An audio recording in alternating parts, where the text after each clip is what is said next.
Here we go. Ball That Talk. Episode, I don't even know. This is the first one of 2024. I know you like my polar.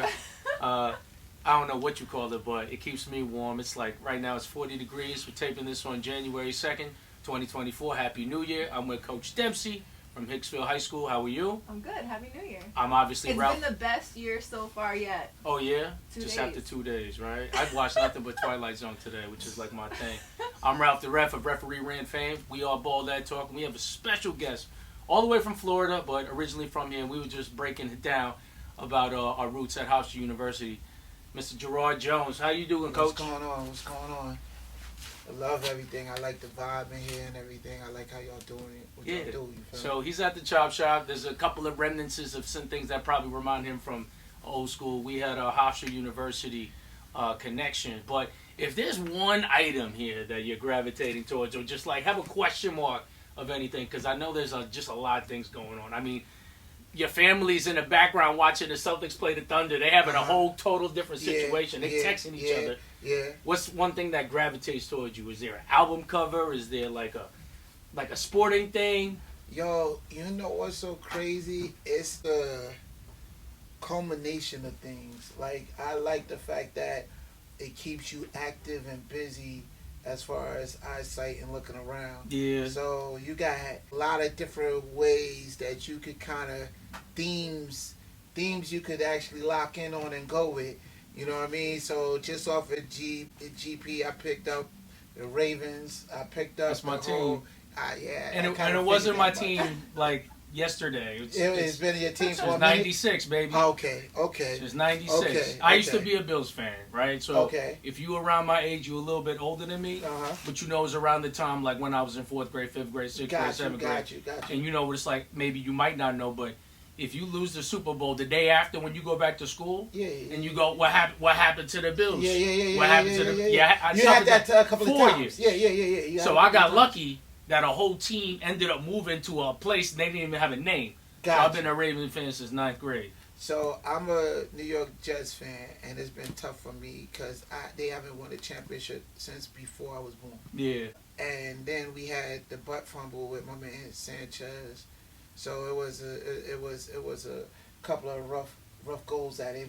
Where they hyped us up to almost get there, and didn't do it. Yo, I got a good story about that butt fumble. I need to share it. So Go ahead. it was my first Thanksgiving with my in-laws, right? My in-laws are from Morocco. They don't know nothing. The only thing they know about football is Morocco making the semifinals of the World Cup. They have no interest in football, right?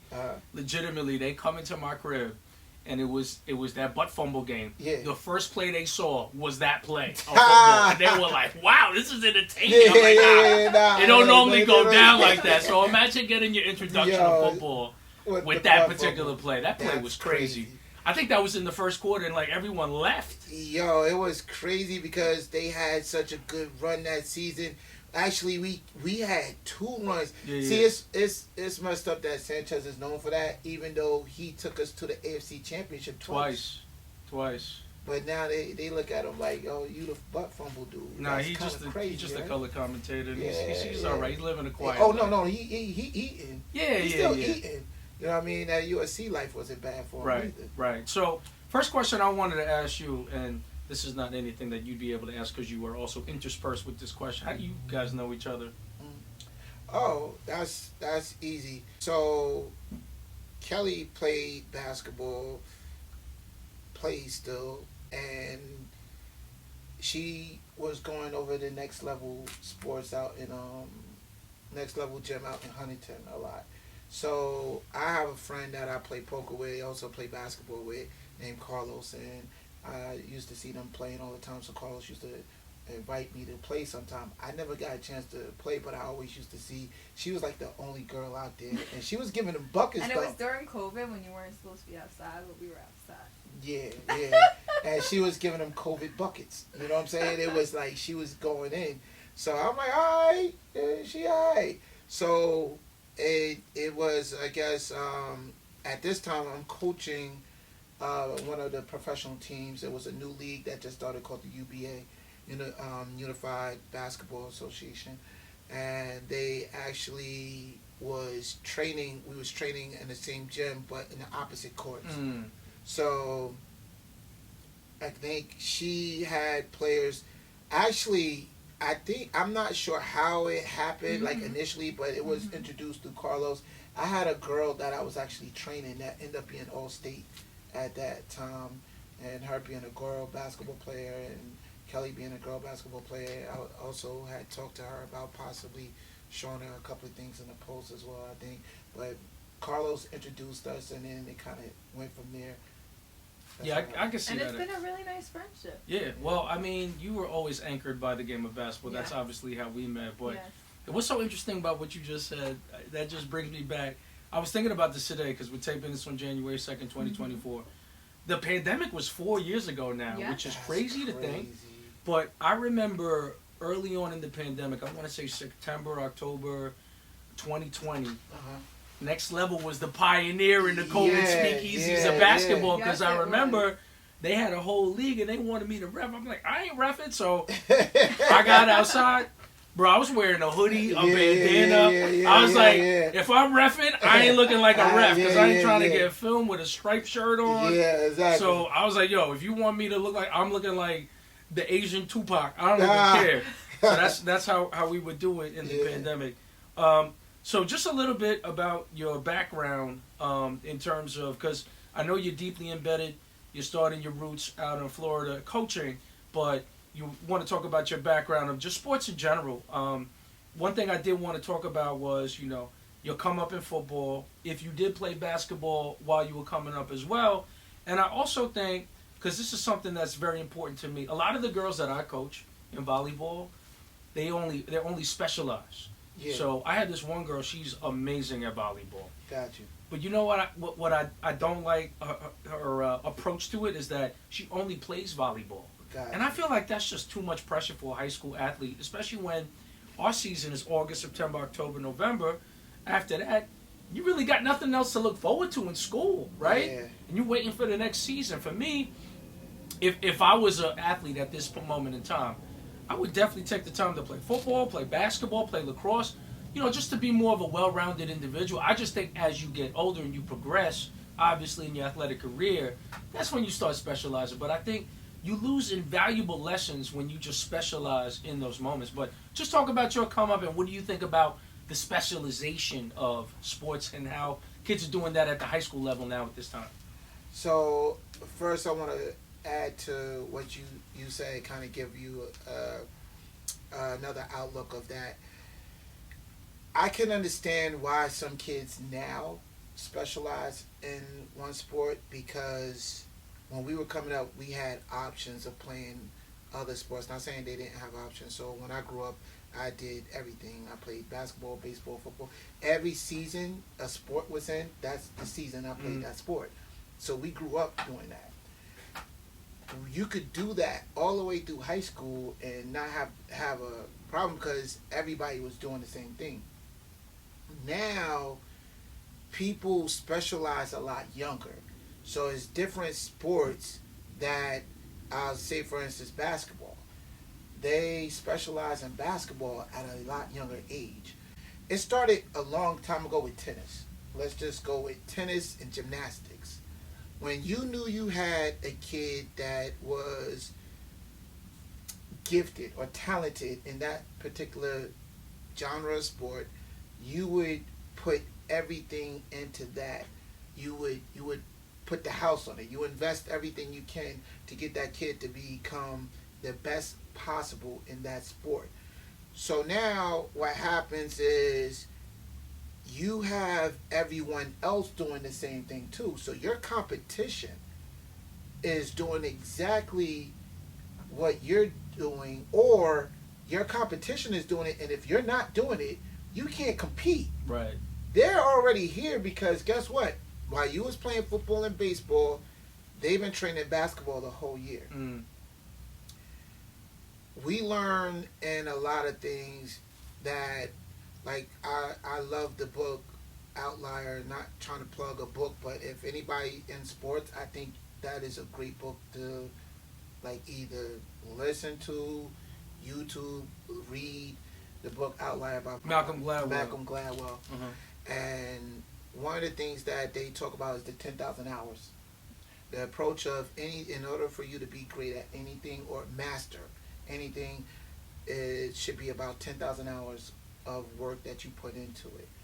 And they have the thought process of, are people just talented, or is the work that they put in built on the talent of who they become? Michael Jordan had another way of saying it too. He's like, he had a commercial a long time ago that, you know, and this commercial kind of got phased out of all the I dream, I want to be like Mike, if I could be like Mike commercials. This was one of his better commercials to me. He said, and he goes into it, he goes, I think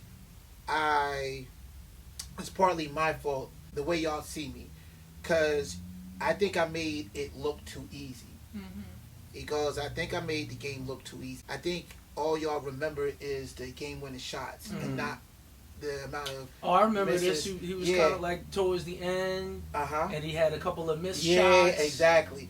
And he was talking about... It looked real staged. It looked like a 702 music video. Yeah, exactly. Hey, you remember. And then he was just talking about, you haven't seen the 1,000 hours that I put in the gym. You haven't seen the losses. Y'all haven't seen the miss.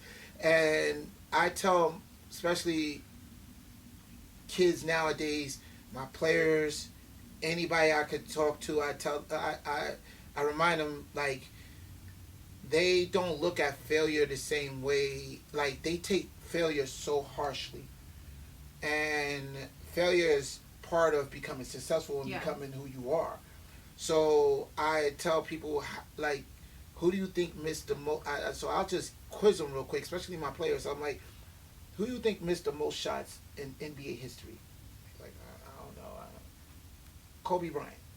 Kobe Bryant missed over 14,000 shots. He has the most missed shots in NBA history. That's a feat in itself of taking the most attempts, I think. Exactly. Because he has the courage to continue to keep shooting. Exactly. So that means if Kobe is considered one of the best, he wasn't afraid of failure, right? Because he failed technically the most. Yeah. Guess who's number 2? Wild guess. It's gotta be there MJ. You go. It's gotta be MJ. Guess who's in the top 5?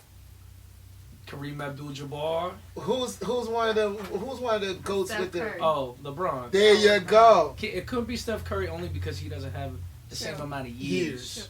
So this is actually a conversation that I have with my team when we go over stats. Yes. So plus minus, we talk about that a lot. Yeah. If you're in the game and you're playing majority of the game, you're gonna make more mistakes. And you're gonna be in the game longer, so that's gonna affect your plus minus. And they're still learning that concept. Yeah, and the crazy thing about plus minus ratio, guess one stat that doesn't affect your plus minus ratio? What? Your shots. Your plus minus ratio is based off of everything else. Your hustle, your steals, your defensive stops, your turnovers, your assist ratio. That's what causes your plus minus ratio and your percentage PER rating. And that's what is the catalyst, is all the other things besides your shots. Well, I'll do you one better. Like, just even considering that as a referee, you know, when I see a kid get discouraged, because I don't really look so much about the stats. I just want to see people's body language and when the game is tight. That's really all I care about, because somebody that has coached a successful program for many years, I kind of just know what the body language is supposed to look like at certain times, right? Listen, I say this all the time. But, I know what it looks like. But I try to say, you know, and we'll just talk about volleyball for now. I have, from all of my, I've never had a 25-0, 25-0, 25-0 game, right? Yeah. And if you go compute that into basketball terms, like, what's a rebound? Rebound is a positive statistic off of a negative shot. Right? Yeah. A steal is a turnover for somebody. So every negative stat is also a positive stat. So if you already know that, you should never think you just have to just be in the game. You have to constantly have the same thing. Absolutely. So going back to the thing that you were saying with outliers, I think the biggest thing, and he didn't really say it in this way, is that what Michael Jordan did, or anybody that has made the professional ranks, or anybody that even made the college ranks, they have made failure comfortable for them, that they're able to stomach it. right? Yep. Sometimes when kids have a childlike wonder, they want to achieve something so bad that they don't even think of it as like I'm failing. It's only as we get older that we can conceptualize. Like if I told you right now, Coach Jones, not only do I want you to work on your left hand, I want you to quit being right-handed for a year. I mean, you need to start from now on. You got to write. So the first time you write a check, you're gonna be like, oh, nah, I'm just going to go with my right. Because you can already conceptualize the pain that you're about to feel and how long it's going to take and how frustrating it's going to be as opposed to just doing the work. However, as long as you keep staying in the pocket for 1,000 hours, 2,000 hours, 3, you end up just liking the work. Yeah. You just end up liking the drudgery of what happens when you get good at it. Because you start going like, all right. So I even saw a video just before you got here about Steph Curry, and he was just talking about the quality of his missed shots. Yeah. When he was like, if it goes to the left to the right, that means something. You could only come through with that type of observation when you shot a million shots. So true story. I know somebody that Steph Curry's related to, and he was explaining that he makes so many shots, they're not even concerned about him missing. They only focus on the makes and how he makes those shots. I got a funny Steph Curry story because I've been around for a long time. So, and it's kind of goes into, you asked how I got started, so, and I kind of diverted the question a little bit because I went back to answering or adding into the question that the sentence you was talking about as far as basically like concentrating on one or focusing on one sport.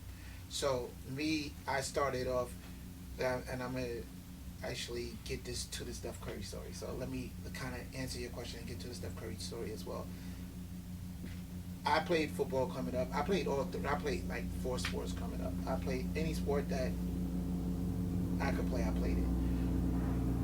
Got to high school, played pretty good, did well, ended up going to University of Massachusetts, played at UMass 2 years. Had a really good freshman year at University of Massachusetts. What ended up happening was we had some scouts come and look at 2 of our players. Actually, there was a player named Breon Parker from out of Hempstead that used to be really good before, and like he went to Hempstead High. I think he went to Hempstead, and there was another kid, Ron Brockington, was a running back. He ended up going to Syracuse and then transferring to UMass. So they were there to see one of the cornerbacks, and I had a really good showing because they had me on scout team at first. So I'm the freshman. So I'm 6'3", at this 6'3", 6'4", 200 pounds at that time. Because I came in at like 190, but now I'm starting to get that freshman 15 in that weight room. So I'm starting to get bigger and stronger. So we going at it, and I'm going, and I'm doing well because I've been busting my ass the whole summer before I go in there because I had a projection in my head of what the talent was going to be like. So I ain't need nobody to show me nothing. I already knew. I'm like, I'm about to play D1 ball. I know they're going to be different. So I need to come in just as different or more. And I came in. I was doing really well, and one of the scouts was there to see them. And I was leaving the locker room, and scout pulled me aside, and I was wearing number 1 at the time. He said, let me talk to you real quick. And I'm like, he got his little notepad in there. He's like, yo, you really good. He said, keep putting work in. He goes, but I'm going to, give you a little point. They don't throw the ball here. Y'all got 2 All-American running backs here. You got a guy that by the name of Rini Ngaglia and Frank Alessi. And like, these dudes was fast as hell, and they've been running the ball. We had an old school. This is before passing was cool. They were faster than you? No, they was just as fast as me. But they were strong, and they were running backs though. I was a freshman wide receiver. They didn't even come for them 2. They came from my cornerback. It's just that while they was watching my cornerback, we was throwing plays, and I was in scout team offense. So I had to be the opposite team's best receiver. So I had to go in there, and I'm not going to say like I was cooking them, but I was holding my own, and I was a freshman, 18 years old. So I'm out there doing my thing. I'm catching passes, I'm scoring, and I'm getting to it. So one of the things that they pulled me aside. They seen it. It was like, yo, listen, you got a chance. Like, all right, bet. They said, but you can't do it here. You might want to get up out of here. You know what I mean? And he said, I can't tell you to leave school, but they just don't pass the ball here. So, you might want to think that through. Well, how did you take that as a freshman? Just hearing that, which was also sound advice, but at the same time, it's like, I remember the era, right? And sometimes you got to really sift through because there's no Google, right? Oh, no. So I couldn't explain to anybody that I was Filipino. Yeah. People just said I was Chinese. So, if I go through the whole rigmarole, what I am.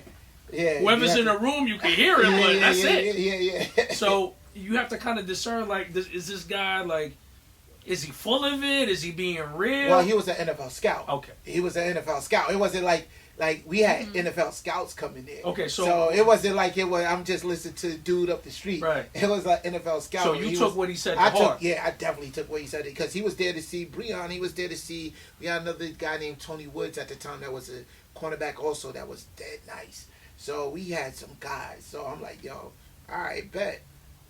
I'm taking this to heart. I ended up transferring out my sophomore year, and I was looking to go to Florida. I actually sent my tape down there.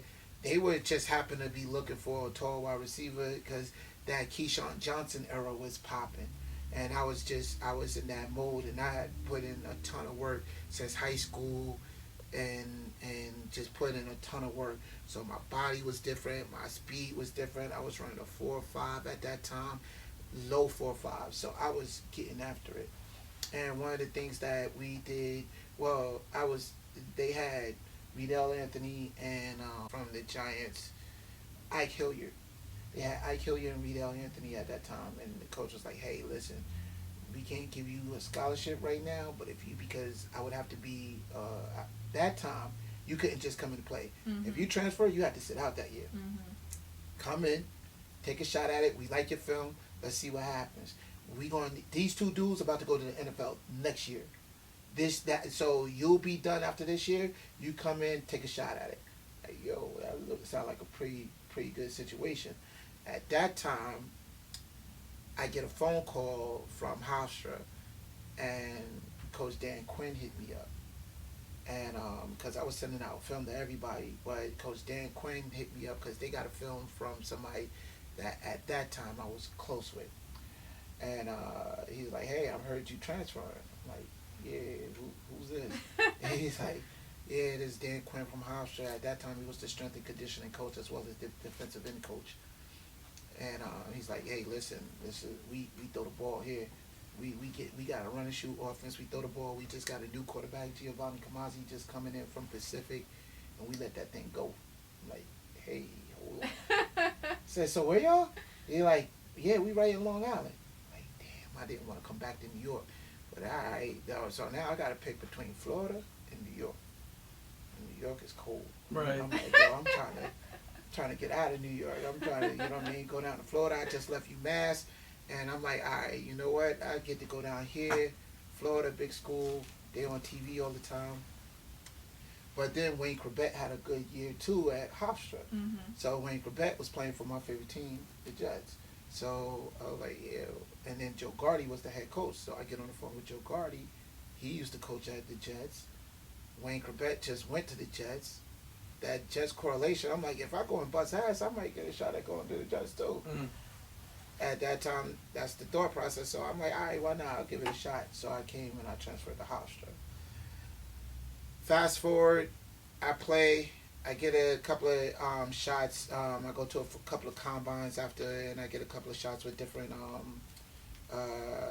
combines. And I spoke with a couple of different agents. Somebody got me hooked up with a tryout for the Houston Texans, and I went down when they was an expansion team and everything like that. And I get there.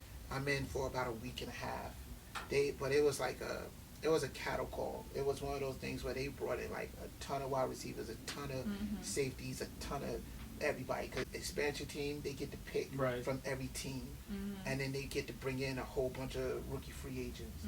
So I get a shot, and it takes maybe about a week and a half. I come down on my ankle wrong. The coach was like, "We like you. You got maybe 3 days with a twisted ankle, you got maybe 3 days. If you could get it healed in 3 days, let us know. I wasn't getting that done in 3 days. So after that, I come back home. So now my NFL dreams are a little bit dashed. So I come home and I'm like, yo, I got to make some money that's going to be close to what I thought I was going to be making in the NFL if I ever made it. But once I come home, I get a call. Well, I don't get a call. I make some calls. And I'm like, hey, listen, I'm back home. So one of the alumni hit me up that I knew. He was like, hey, G, there's a new real estate mortgage company opening up out in Long Island by you. I know the guy. He's going to be looking for workers. All right, bet. Let me see what. I ain't know nothing about mortgage and real estate at all. I grew up in Mount Vernon, New York. I'm from Mount Vernon. I mean, we got houses out there. I didn't grow up in the house. I grew up in a hood. I grew up on what we call the hilltop, 4th and 4th Ave and 4th Street, 5th Avenue. So I'm like 2 blocks away from the projects. My house was an apartment building. So all I knew was rent. You know what I mean? So I had to learn about mortgages. I had to learn about real estate. But when I got there the first week, I learned quickly that was something I would want to know because they had these young dudes in there making bread. I'm talking about they was driving around in all types of nice cars, leaving to go to Fire Island. I didn't even know what the hell a Fire Island was. And I'm not from Long Island, you know. So they're like, yeah, we going to Fire Island. Gee, you want to come? What the hell is a Fire Island? What? Like, I really was oblivious to it. And I just seen these dudes with all types of nice cars. I just remember these drop-top Mustangs outside and convertibles. And I'm like, yo, this is something I need to learn. So I said, nah, y'all good. Y'all go Fire Island. I'm going to sit there. I'm going to learn. You know what? I'm going to take all this paperwork that they was giving me, and I'm going to just learn, do my due diligence on mortgage and real estate. And that's how I just started. Once I seen the opportunity there, and I seen the amount of money, they was making like, real talk, $20K a month without even batting the eye, and they like 24, 25, and I'm like, yeah, I could figure this out. I'm gonna figure this out. So what's interesting is Ralph here is a basketball player coaching volleyball.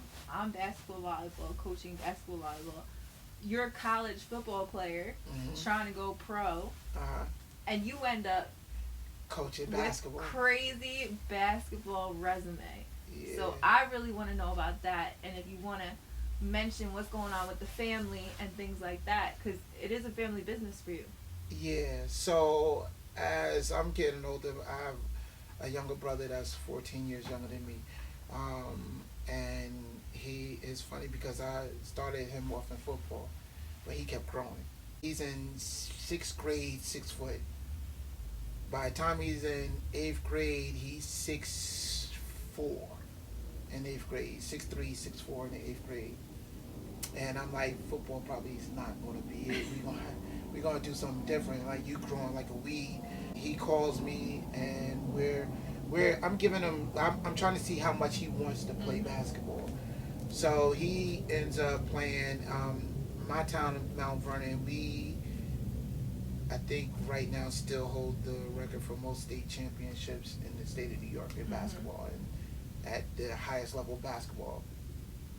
As a public school, we're ranked maybe top 10 public school for putting people in the NBA as a public school. So we don't get to go out and recruit. It's all homegrown. So you have to get it out the mud because there's only one high school. So everybody's competing just to play on that high school team. Because we have such a resume and reputation, it's like a big thing in our town to want to play for Mount Vernon High School basketball. Just making the basketball team was big. Like, you didn't even have to get minutes. You just had to make the team. Because that's that hard. It was just that hard. Elton Brand go to the school? Elton Brand is up the road in Peekskill. So Elton Brand went to Peekskill. So what ended up happening is my younger brother he's playing for the junior Knights at that time, and he ends up getting cut from the same team he helped win that middle school championship with. So now he comes home all distraught, tears in his eyes, crying, like, yo, he's pissed. And I'm like, yo, are you serious? Like, you want to play now? Like, are you just gonna take this L, or what do you want to do about it? Because you know what it takes to get to a level. Exactly. You know what I mean? Him, I didn't push immediately. I let him come to me. So I said, when you're ready, it's different though. When you come, it's different. Like, there's different level of training, and I'm gonna train you according, like, I'm gonna train your toughness like a football player, and then we'll do, and just like any sport, repetition is repetition. Yep. You more hours you put in it, the better you're gonna get at it. And I'm like, yo, you're gonna be up the whole summer from early in the morning. We started at 6 in the morning the whole summer, and I actually took time out of me working to put in that effort with him. So once he said he was on go, we went. You know what I mean? So now we're putting in countless of hours. So now he comes back his 8th grade year, and he sets all types of 8th grade records in our town. So now he's getting a reputation. And he's like, yo, that kid that got cut, now he's like 6'5", he's dunking, and he's doing his thing. So fast forward, 9th grade comes, he gets 9th grade tryouts. He makes the team as a 9th grader, which is very difficult in our school to do. It's on varsity. On varsity. So our school is a Nike elite school. Every 2 years we go to Hawaii as a high school, as a public high school to play. So we have a big following, and we have a crowd when we go to Hawaii. And it's, you know, so it's a very big thing in our school. So by the time he's a freshman, he becomes one of the top players in the country. That we put in that work, he becomes one of the top players in the country. By the time he's a sophomore, he's, well, after freshman year, he's top 100. Sophomore, about top 75. His junior year, he's top 50 in the country. By the time he's a senior, he's top 30 in the country. McDonald's All-American nominee, Jordan All-American. With all that work we put in, it becomes a situation where the reputation grows. So they're trying to figure out, okay, who trains them? And I wouldn't really let too many other people train them. I was the one training them the whole time. So now, since they're like looking at, yo, you train this? Okay, we got some more kids that we would be interested in you training. So now word gets out, his AAU team, we have options to play with these big Nike AAU teams, but we decided to stay at a homegrown AAU team that had some other kids in Westchester County. It became like a Westchester County Jersey thing, because we had a couple of kids out of St. Anthony's with Bob Hurley. So Bob Hurley Sr. So Bob Hurley Sr. had a couple of kids that he sent over to us, plus my brother, and we had a couple of kids that off of that AAU team, we had 5, 6 that made it to the NBA over that one AAU team. So once that ended up happening, I became like one of the go-tos in New York to like help with kids train different schools. So now I'm getting phone calls from different colleges too, because they all trying to recruit my brother. So now I'm in a position to help. So I become in a power position to help other kids too. So I could kind of maneuver and kind of leverage my different relationships for different kids also. So I know my brother is just one person, but I got this other kid over here that's really good too. So now they're going to take my word for it because I'm putting out good product. Yes. So, but what your brother fits might not be the fit for the other kids. Exactly. And I think that's what people don't realize. Like, they want to follow Michael Jordan's footsteps. Well, you're not Michael Jordan. Yeah. So you can't do the same thing that Michael Jordan did. Absolutely. And so then what also I understood was marketing was huge. So my brother, by the way, his name is Kevin Jones. He played at Mount Vernon High School, University of West Virginia. Just got inducted into West Virginia Basketball Hall. So you around the same age as Coach Missoula? He played with Coach Missoula. I Coach figured. Missoula is my little bro. Like, Yeah, he's they on my they phone. just Me and him lost. text each other. They just lost. They just lost. Yeah. He'll live. I think he'll live. Yeah. So Coach Missoula and everything, that's like little bro to me. He went to the Final Four. He won the Big East championship. He became an All-American in college. Again, like I said, inducted into Basketball Hall of Fame at West Virginia, ended up playing in 4 years in the NBA. So he played with the Cleveland Cavaliers 2 years. He had a little stint with the Pelicans. Did summer league with, I think, Milwaukee Bucks and Indiana Pacers. So he had a nice run at it, and now he's making a nice living in Japan. They got a bunch of former NBA players over there. It's not a bad place to be. No. He's definitely comfortable. He's doing all right. He's doing all right. I understand marketing. I end up befriending a lot of people in power positions. So they was calling to do different articles on them and different things, and they just love the dynamic for whatever reason. A brother, helping his younger brother to get to where they want to get in life. So the Daily News call, and so Daily News call, you want to pick up the phone. So Daily News does a huge article on us in the Daily News, and now you got, even though we was Westchester kids, the Daily News is a big paper all over. So now the Daily News does this big article on me helping guiding my brother through the process of recruiting. And what year is this? Because I want people to know, this is not the age of social media. This was far from social media. This is 2006, 2007. My brother went and graduated in 2008. So I think it was 2007 going into 2008. Because my brother decided he chose his school was West Virginia. We had every school we had almost any school we wanted to in the country. UCLA, Indiana, Ohio State. I know what happened. He went to a party in Morgantown. It was over. Yeah, probably. Yeah. I understand. But marketing is very important, and today's marketing with social media is a whole nother animal than probably that time that your brother was. I'm not. You know what's so crazy, and it's hard. Because I don't want to kind of pat myself on the back. My brother was one of the first people with his own website. We created a website for him in high school. People thought we were crazy. They was like, yo, bro, he's a high school kid. Come on, you serious? And I'm like, bro, this is going to be the next wave. I see it coming. And I seen it, and we created a KevinJones.com website in high school, and he was one of the top players in the country. The first website for an athlete was from West Virginia. It was RandyMorris.com. RandyMorris.com. I believe you. When he played for Marshall, he had a website. Yeah, that's smart. This was 97. 97. That's crazy. Isn't that crazy? Yeah, RandyMorris.com. That's crazy. And I was like, I seen professionals have it, but I was like, yo, high school. Yo, why not?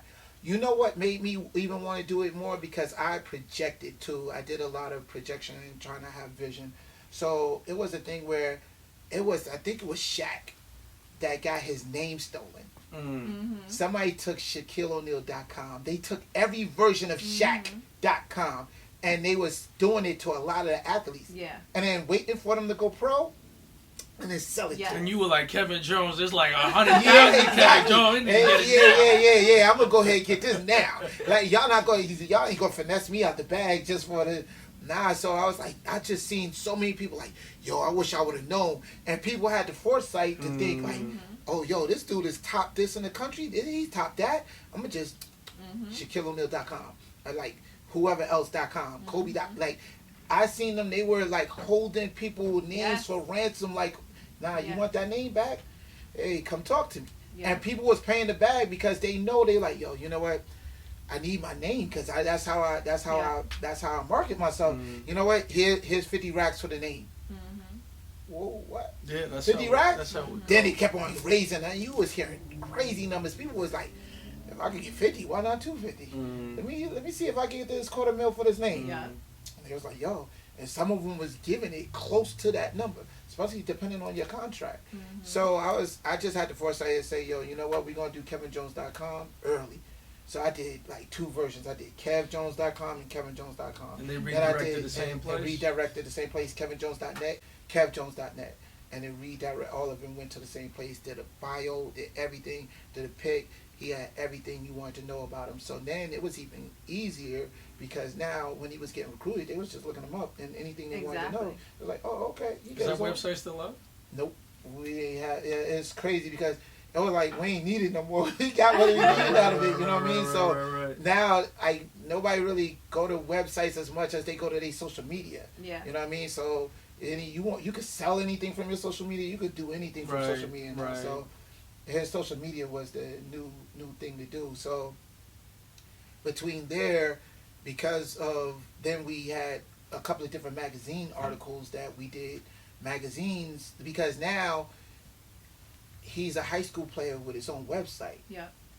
They're like, yo, this is intriguing. We want to do we want to find out what you doing and how you doing it, how you getting this done. And it was just having a little bit of foresight and kind of sitting back and projecting a little, seeing where everything is going. But you're putting yourself out there, and I think that that's the biggest thing too. Is you kind of have to put yourself out there to get more attraction. Absolutely, and not being afraid, because you're gonna get the naysayers. You're gonna get people saying, "Yo, you crazy, you wildin'. What are you doing? Like he's only 16, like he's 17. Like you got him a website. Like you have to understand." Now it sounds like what big deal? That's not a big deal. Then that was a huge deal. It wasn't common yet. No, it was very uncommon. You Right. only seen it in professional athletes. If you was a professional, then it made sense to have your own website. That was around the time like cell phones were only coming out. Cell phones were out, but they became you were more still of a getting charged per multimedia. minute Yes. on cell phones. Yes. Like they were like, you pay this and then you could get your weekends for free. That's how cell phones was at that time. So now you know it's a lot different, but then it was uncommon. So you're taking a step into an uncommon place where a lot of people don't feel comfortable doing it yet. So you know how it is. If they don't think they could do it, they're gonna detour you from wanting to do it. Well, they never did it either. Exactly. But a lot of things that you're talking, what I really, really, really appreciate about this whole story that you're interweaving with what has happened with your brother and then your future now is that, you know, for you to have a landing spot that's Hofstra, you're thinking that's like 5 steps back.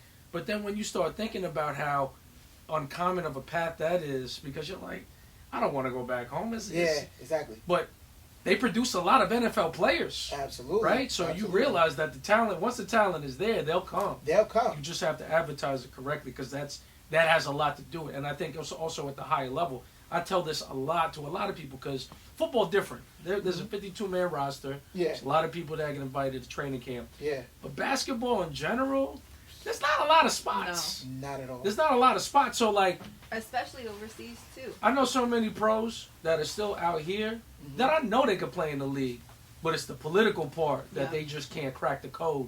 And that's unfortunate, but there's only but so many spots. You know what I'm saying? So it's really interesting to hear how you just interwove that whole story. So now that I know that you're a master trainer, you got your brother into the league, you gave Steph Curry his jump shot? That's where we was going with So let's circle back to that. I loved how you was able to remind me of that. I told you I was good at this. No, you're excellent at this. I love learning. I don't never think I'm too big to learn from anybody. So I take different scenarios from everyone.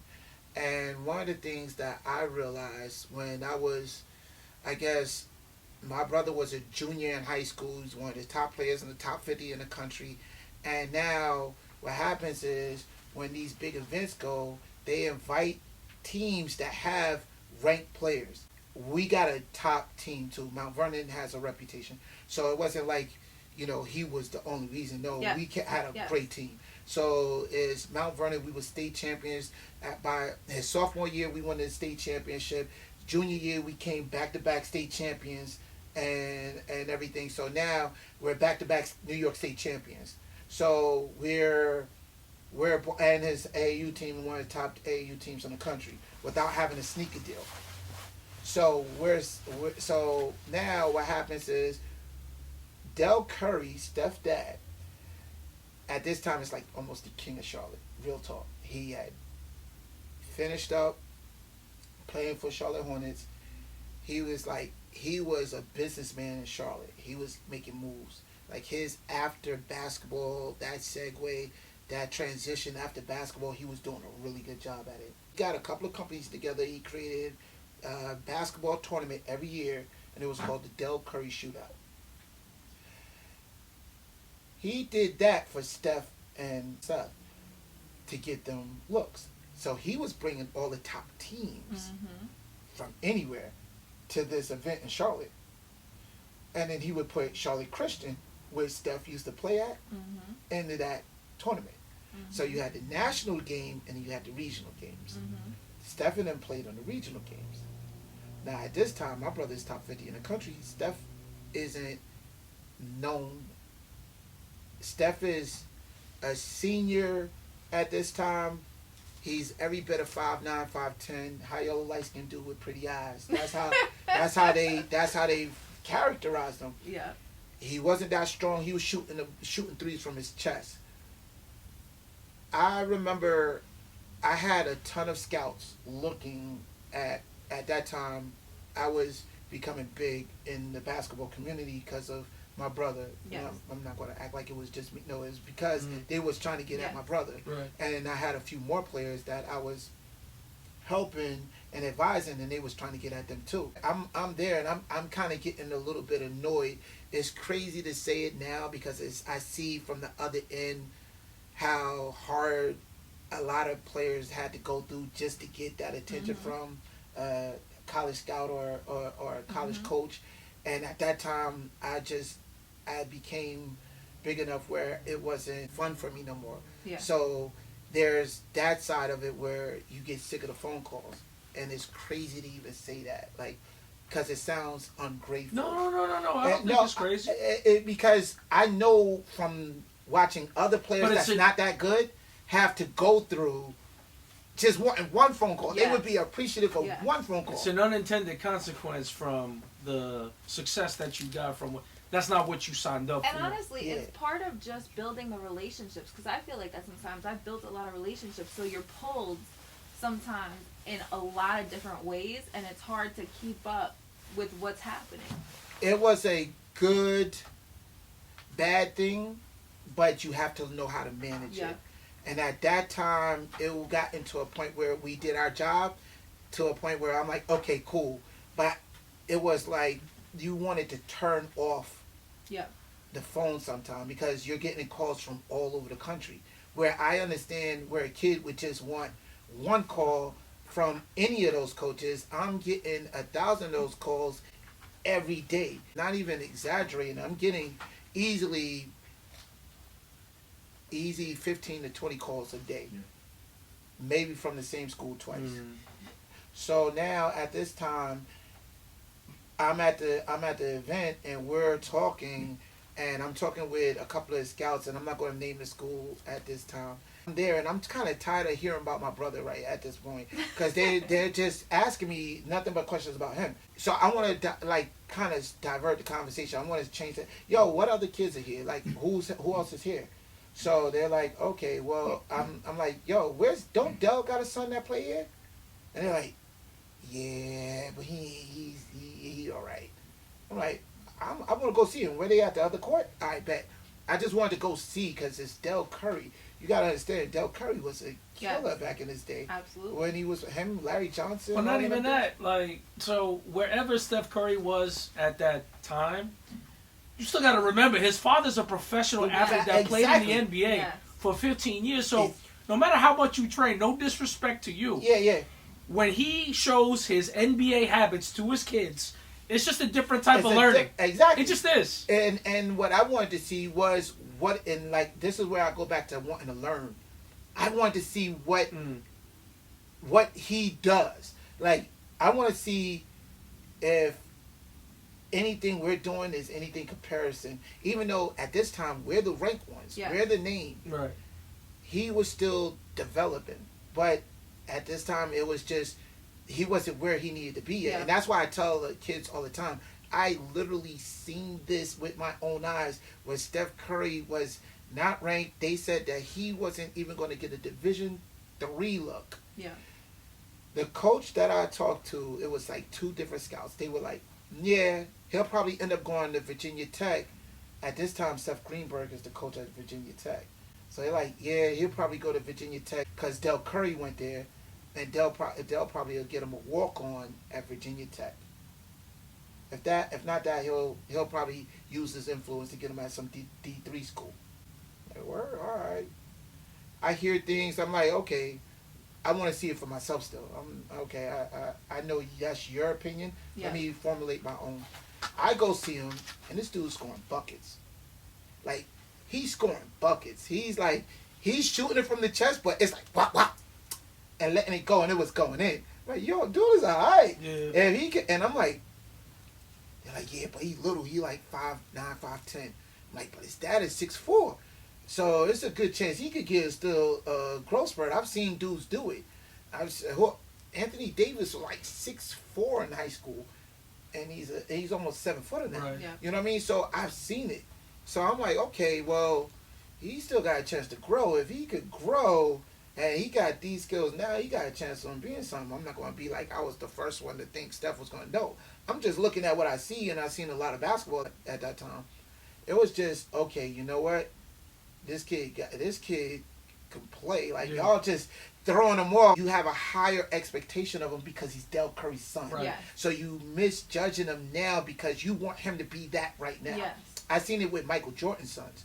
When Michael Jordan's son played on AAU, he played against one of the players that played in Mount Vernon, named Jonathan Mitchell, and his oldest son, not Jeffrey. I think Marcus? it was Jeffrey. No, it wasn't Marcus. It was Jeffrey. Jeffrey played at Illinois, so Jeffrey had played, and they was like, he all right.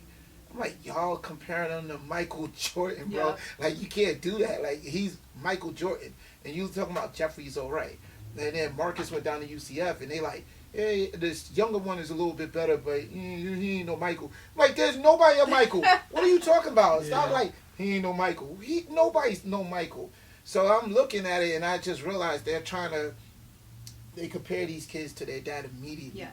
So I understand the walk that these kids have to walk a little bit. So I'm watching them, and I'm like, yo, this kid could play. And I left that tournament just thinking, yo, I wonder whatever happened to the kid. You want me to tell you what happened to him? I kind of figured it out. So after I leave the tournament, what's so crazy is he's 1 year ahead of my brother. He goes to Davidson, and all of a sudden, and I tell my brother about him. It's crazy because I'm like, yo, Del Curry's son, it's all right. He was like, yeah, he's good. I'm like, nah, he all right. Like, if he gets some He height, shoot from the gonna chest, but he yeah, all right. Yeah, no, he all right, yo. He all right. So we would just be talking about anonymous things. So me and my brother just talking about anonymous things on the way back. And I'm like, yo, he kind of, all right, bet.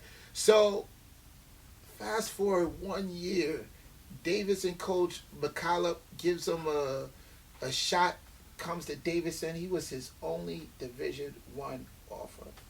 And the rest is history. His only scholarship offer. His first game, the first half of that game, he shot poorly. But what ended up happening during that summer before he gets to his first game, he grows 3 inches. Mm-hmm. I think he grows to like 6'1", something like that. Then his second year, he grows to 6'3". Okay, we got something. We cooking with grease, right? So now he's sitting there, okay. First year Davidson, he goes and he becomes a giant killer, and they beat in all of these top schools. Yep. They go to the tournament. He goes to Sweet 16, I think. I think it was Sweet 16 his first year. Yeah. And now everybody like, yeah, we knew it. I'm like, yo, y'all gotta be crazy. Like, I'm sitting there watching this. Now, my brother's coming as a freshman. We had one of the top freshman classes coming in that year in the country. So, and it was Coach Bob Huggins' second year. Mm-hmm. So now we have a team, but they still puppies. They all freshmen. It's not the same like you normally back then. It was the Fab Five, and then you don't get freshmen playing like that. But No. we were talented enough that we were playing our freshmen. We play against Davidson in Madison Square Garden. Steph Curry's the big name. West Virginia is the big name. We play him. We hold this dude. From what he was doing to everybody else, we're holding him under control. He's not going nuts. He's not going crazy at all. Just go like 23 points, something like that. No. Maybe he had 16 points. He had about, I would say, no. I would talk about, 12. Okay. Like, we're holding him. Okay. For the first half, second half. He visibly frustrated? Yes, very. Okay. Like, he came baseline. My brother sent this ball into, like, the third row. Now, let me give another little bit of context. Our whole offense averaged, like, in height, like 6'7", 6'8". we had Devin E. Banks 6'9", my brother 6'8", Deshaun Butler 6'7", Wellington Smith like 6'7", and we have at that time Joe Mazzulla and Truck Bryant. Truck is like 6'2", Joe is 6'1", 6'2", and then our dudes coming off the bench, John Flowers 6'7". We had guys like we were lengthy and everything like that. So we're going at them. We're doing what we're supposed to do. Like, you're not coming in here. We got more 5-star, 4-star recruits than y'all do. Y'all Davidson. That's how we looking at it. Like, I don't care if y'all have stuff or not. No, y'all like, y'all were a much better team. Yeah, overall. Sure. Yeah, well, I'm not sure which one of our players decided that it was a good job. They did a good job enough to talk crazy to Steph. He came in on a pick, knocked him down. It was a pick. Something happened. It just was, stay down there a little more. Like, it was one of those. And that's what started the engine. Steph got up, dust it off. He went for like 12 straight on us. At the end of the game, shooting balls and falling on the first row. Okay, we had 5 dudes from New York, New Jersey area. Deshaun Butler from the Bricks, Newark, New Jersey. Wellington from Summit. Then you had my brother from Mount Vernon, New York. Devin E. Banks from Queens, New York. And then Truckers from Brooklyn. So we had the New York crowd. Steph took them.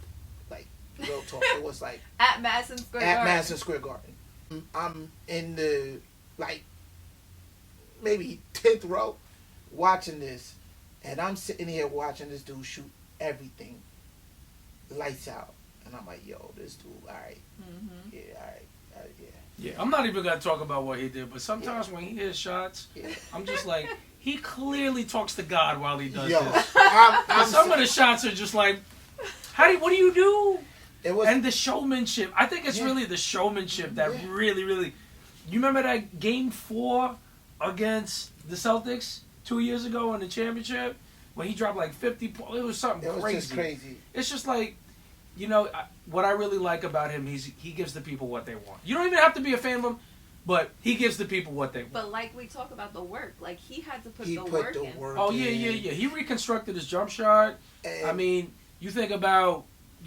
just thinking about when you were talking about when he was coming up, and they weren't even, they thought that Dell the First had to anchor him, but he really, internalized all of those negative criticisms and really worked on his game. Yeah. I commend him more than anybody in the NBA for somebody that, the odds were stacked against him. He just didn't seem like and if you remember, his first couple of years in the league, it wasn't going too well. It just wasn't. He kept on twisting his ankle. It took him about 5-6 seasons, and then it started going. So I respect him so much, just in terms of just being able to hang in there and the resiliency. And him now, like, even, they're not playing too well, but you can still see he's so resilient. I look at motivation in different people and why they do certain things, or why they want to do something, or why they want to become what they want to become. Some people, it's just inherited. Some people, they get it from family members. Let's say if the dad was a doctor and mom was a doctor, then the kid probably going to be a doctor. If everybody a lawyer in their family, lawyer in their family. And then sometimes they look at it and be like, okay, well, how do you get, let's say if you got 3 kids, you'll get 2 kids that do the right thing and the other kid goes left, or what have you. And one of the things that I give a lot of the former player kids a lot of credit for is because sometimes they don't have the same motivation that, let's say, like LeBron had. LeBron grew up in an impoverished situation. Yeah. LeBron had a reason for going out there, shooting 1,000 shots and getting better, and he had reasons. Like, he wanted to get his family out the hood. He had to earn it. He wanted to get his family out the hood, so that carrot in front of him, the motivation was there. For me, I give Steph more credit because you have to create a motivation. He artificially created his own whatever it is. Yeah. But I also think, like him, LeBron, they're very similar in the sense that they just want to be the greatest. They're not even worried about any other individual. They just are trying to be the greatest for themselves. They're trying to continuously impress for themselves. Yeah. And I think they're both still on that path. They're still trying to be greater than they already are, which is Exactly. amazing. And it's crazy because I seen where Steph grew up at. It's, bro, why would you want to get up and go play basketball when you got a pool in your backyard? Yeah, he It's could have owned the facility with his brother yeah, at Charlotte just, and just just chill. manage it. Like you have to put your body through this vigorous regimen all the time. You know how hard that is to motivate yourself to do? And it's mental motivation. It's mental motivation. So when you have a choice of either waking up, eating a sandwich from your maid that just made it, and going to the pool and chilling, or going out there and shooting a bunch of shots, because it ain't like you gotta save your family out the hood. You ain't gotta do none of that. Your family good.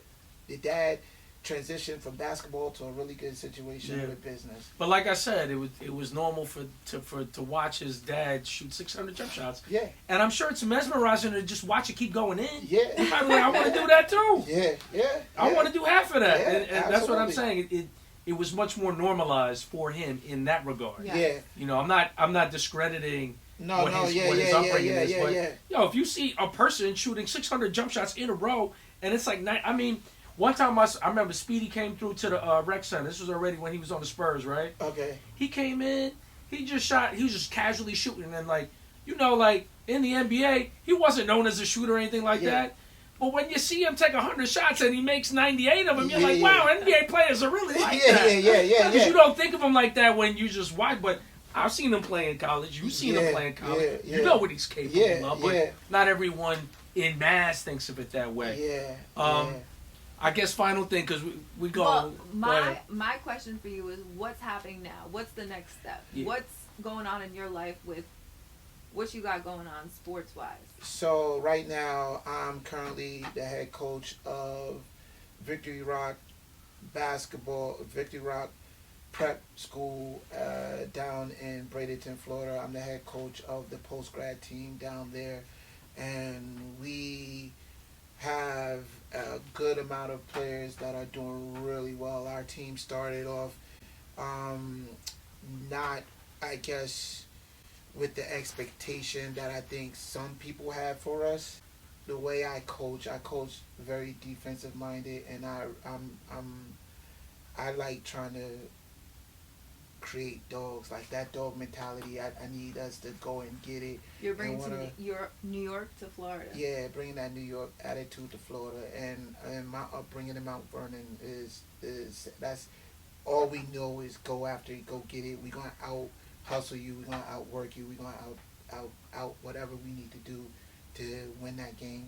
The projection for us wasn't as high, but I didn't come in with the same thought process. I came in with anything I go into, I want to add value to. If I can't add value to it, then I'm not going to be a part of it. If I can add value to it, then I know that I'm going to come in and give you 100% to bring value and add value to whatever that is to help create it to become better. So now my team, we won a good amount of games, and then we end up becoming the number 10 team in the state. So we had a game versus the number 1 team, and you know, a lot of people questioning if Mount Bird. No, not at that time. It was another team called Florida Coastal Prep, and they was the number 1 team. Mount Bird at that time was number 2. But the teams that you're playing against are national IMG. Right. Mount Bird. We play IMG Mount Bird. So the first team we played that we opened eyes was IMG. So we end up beating IMG post-grad national team, which they were all like, wow. So wait, they got a regional team, national team, post-grad, and then the national team. So there's 3 teams? Yes, it's 3 teams. Now, as for us, IMG, though, they got like a ton of teams. Right. But their main teams are they got the national team that you see all over Slam, high school sports and all of that. Right. They got their post-grad national team that you see everywhere, and they got their main regional team that you see everywhere. Their regional team got T-Mac's son on it. You know what I mean? Tracy McGrady's son played for that regional team. So they got guys. Their national team got like 8, 9 Division I players on it. Like, they got a dude going to Notre Dame coming off the bench. You know what I mean? So that's their national team. Their post-grad national team got about four high-level college players on that team, and we ended up playing that team and beating them. We was up by close to 20 points at one time against them. We just bringing that dog mentality, and we don't care about your name. Like there's a saying at a called it was called the IS8. It's still called the IS8. Yeah. And it's just a New York mentality. Bring your game, not your name. Mm-hmm. Nobody cares about your name. Mm-hmm. Once you step in, matter of fact, the bigger your name is, the more I want to play against you because that means I get to take it. So that's the mentality that we instilled there. The owner is like that too. He's a tough Chicago dude. His name is Lauren Jackson Sr. And he got a son that ended up playing, that's playing professionally now. But he also has that same mentality. So once we locked in, decided on what we were going to do, then it kind of became a situation of, okay, we got like minds and we're going to go after it and get it. So he gave me enough space to let me do what I do with my post-grad team. We kept the same core values and the same workouts and everything. Our post-grad team went and got after it. And we ended up beating the number 1 team at that time, ended up becoming the number 16. Now we're the number 6 team in the state. So our next game is against, we moved up to number 6, Montverde moved up to number 1. Montverde post-grad national team. So you got Cooper Flag's brother, Ace Flag, that plays for their post-grad national team. We're playing them on January 10th. So by the time this airs, we probably done played them, and hopefully we did what we had to do, and we'll be ranked somewhere, and we coming for that number 1 spot. Well, listen, I know what you can do, and I'm a huge fan. I appreciate our relationship. Listen, nothing but the best that we're wishing you.